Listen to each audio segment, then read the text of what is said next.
I'm honored to be joined now by Sylvan Adams, a Canadian-Israeli businessman, philanthropist, and you call yourself something of a self-appointed ambassador. Am I right, Sylvan? Yes, thank you, Yaakov. I'm pleased to be here with you.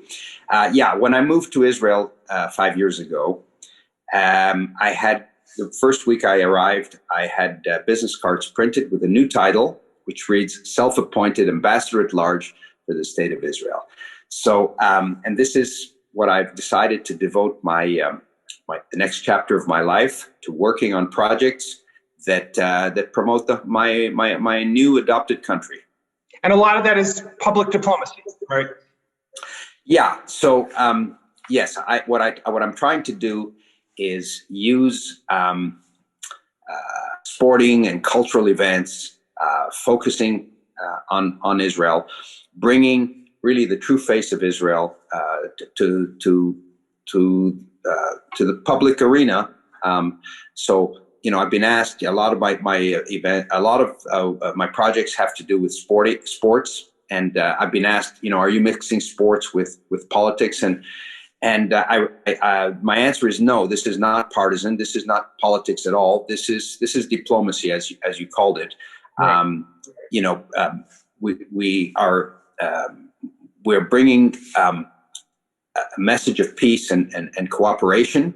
And so for me, this, you know, nobody can be against that. And so it's really using sport and other cultural events as a vehicle to create people-to-people contact and promote the true face of Israel, the benevolent, true, peaceful face of Israel. We'll dive a minute into some of those projects, but I want to, you know, this conference is about bringing the Jerusalem Post, an Israeli newspaper, together with the Khaleej Times, an Emirati newspaper. And you were I saw the signing of the Abraham Accords at the White House a couple months ago. What brought you there?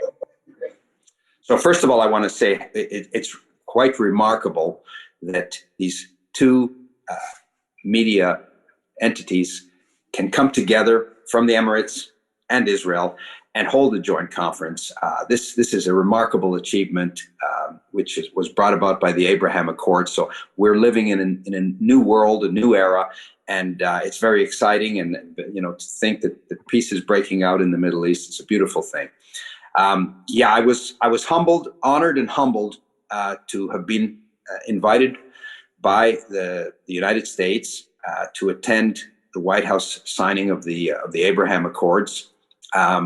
Israel had no guests, so I didn't come in as an Israeli. I was there as a guest of the United States. And remember, I'm not American. I'm originally a Canadian, so it was a particular honor. And it was a historic event. I was actually at the Tour de France with my Israel Startup Nation bicycle team, which was competing at the Tour de France. And I left the race bubble because we were all in bubbles in this time of COVID. I left the race bubble to go to Washington. And then I flew back for the end of the race in Paris, but I couldn't re-enter the bubble with my team. As I said, it was a historic achievement, and it was a great honor for me to have been asked to attend. And it's beautiful to see peace breaking out. Sports, because you invest a lot in sports, and you mentioned the Israel team that you had at the Tour de France. You recently signed on Chris Froome to join the team. He's a 4-time winner of the Tour de France, and I know that they're training right now as we speak. Right, the team is training, and he's training as well. Yes. What is it about sports that brings people together? So I think sports has the largest television audiences of any activity, on Earth. So. I'll give you as an example, when I brought this big start of the Giro d'Italia to Israel, we were seen, all of Israel, this bicycle racing takes place outdoors. All of Israel was seen from Haifa in the north all the way to Eilat in the south, with beautiful aerial photography, and it was seen by about 1 billion television viewers around the world. So it's a way to reach large audiences and bring this message of sportsmanship, of cooperation, of genuine friendship, and showing, as I said, the blue and white colors, the true face of Israel, as we race around the world in peace and friendship. And I think sports is a great tool to show our best foot, if you will, our best face around the world. So having Chris Froome, signing Chris Froome, arguably the greatest cyclist of this generation, with 4 tour victories, who will be vying for a record-tying 5th tour this summer in July in France. He's the biggest name in the sport, so he brings a lot of attention to our team. And it's very exciting to see Chris, racing in our colors with Israel on his jersey, and he's going to bring us a lot of attention. And he's coming back from a terrible injury. He basically has missed almost 2.5 seasons, and he's just coming back now and regaining his form. And we're hoping to be very, very competitive this summer in France and vie for the big victory, the record-tying 5th tour win for Chris Froome. Well, that would definitely be amazing if Israel were to win the France. But I also, I know there's some biking competitions that you're also involved in with the Emirates. Can you tell us a little about that? Yeah. So, last year we competed in the Tour of the Emirates for the first time. My Israel Startup Nation team, we were invited to participate, and it was amazing. And this was several months before the signing of the Abraham Accords, and we were so well received in the streets of Dubai and Abu Dhabi. We had fans lining up to get autographs from our riders, and get souvenir water bottles and things. And it was beautiful to see Emiratis embrace us, and the word Israel is on our bottles, and taking autographs and cheering for us, and riding in the streets, openly in the streets of Dubai. And I said at the time, we're making people-to-people contact here, and creating friendships and introducing ourselves to new geographies and new people. And I said, we're creating conditions that one day, when our leaders find it possible to forge a peace together, we will have set the conditions for a warm peace. Little did I know that just a few months later, those words would prove to be prophetic. Your cycling team trailblazed the path to peace, right? I would say there was the Judo competition that was held in Dubai, which was also very significant. Our judoka won a gold medal in the competition, and Hatikva was played, and the Israeli flag was raised. And by the way, I do support the Judo as well. So it was a very emotional moment. And for Hatikva to be played in the Emirates, it was a breakthrough at the time. And then a few months later, my bicycle team came, as I said, and we rode openly in the streets of the country, and we were embraced by the people. So I do believe that we forged these bonds and created conditions for this peace agreement to be a warm peace.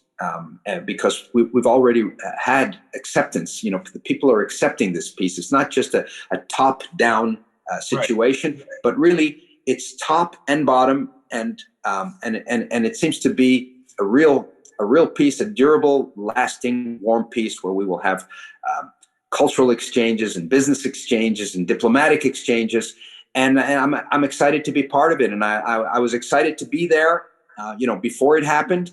And we're going to be heading to the Emirates again in February, while the conference is going on, as a matter of fact, to race again in the Emirates. So with Chris Froome will be there. He'll be our headliner, and we'll be trying to win the Tour of the Emirates this coming February. Well, I mean, that'll be amazing, and we look forward to seeing you at the conference that we're doing in February in Dubai with the Khaleej Times. I want to just shift for a moment and talk about the day after Corona, right? You're very involved, business, but also philanthropy. What had stopped from projects that you were trying to get off the ground before Corona took over our lives? And what do you have lined up for the day after? So one of the things, if we're talking about, again, cooperation with our new Abraham partners, is perhaps expanding this tour of the UAE to include other signatories of the Abraham Accords. Bahrain that also has a professional cycling team, the UAE, which has a professional cycling team called the Emirates team, and of course our Israel team, and maybe hold the same race in the three countries. And I've reached out to leadership in those various in our partner countries. The Bahraini team is owned by His Highness Sheikh Nasser, the second son of the Emir, and he's a bicycle enthusiast, and he rides himself. And we have a date together by the way, to go for a bike ride, and so he's very keen to pursue this thing. And we have his friend Sheikh Tahnoun of the Emirates. And so we're discussing this, and COVID has kind of slowed things down in the sense that we can't really meet in person and get to and warm up this process. But we will get there. Israel is leading the world in vaccinations, followed by our two Abraham Accord partners, and so we're the cutting edge, leading the world in vaccines. In population being vaccinated, and hopefully, by the time I think by the end of March, I think all of Israel will have been vaccinated. So we'll hopefully be free to go about the world and promote our projects. You've also invested recently in building a new emergency room at Ichilov Hospital, and also created a new project at Wolfson Hospital to bring children from all over the world who are in need of heart surgery. What is the underlying message? Like, if I have to look at Sylvan Adams, you got the bicycling, you got the sports, and you have the hospital. How does it all come together? So look, it's two sides of the same coin, in my opinion. It's showing the best face of Israel abroad, as I mentioned earlier, but also looking after Israel itself. And providing infrastructure for Israelis. And because we have such a big heart, as you mentioned, the Wolfson Hospital, we take in children from all over the world. It's an amazing fact that 1% of children are born with a heart defect. And we have this beautiful program called Save a Child's Heart. And we send our heart specialists to countries, to third world countries, largely in Africa, but we also bring in Palestinian kids. So right. Two days a week is Palestinian Day, and kids from Gaza and the West Bank come to Wolfson Hospital. They're greeted in Arabic by Arabic-speaking professionals, nurses, doctors, orderlies, because of course we have approximately 20% Arab minority in Israel, so that they're being brought into our system. And when you have your heart surgery, you need to spend a few weeks. So they typically spend about 3 months in our home. We have a group home, and the kids from the Palestinian kids are there with the African kids, and this is their home away from home for several months. And they get to live in Israel and experience the warmth and the big heart of Israel.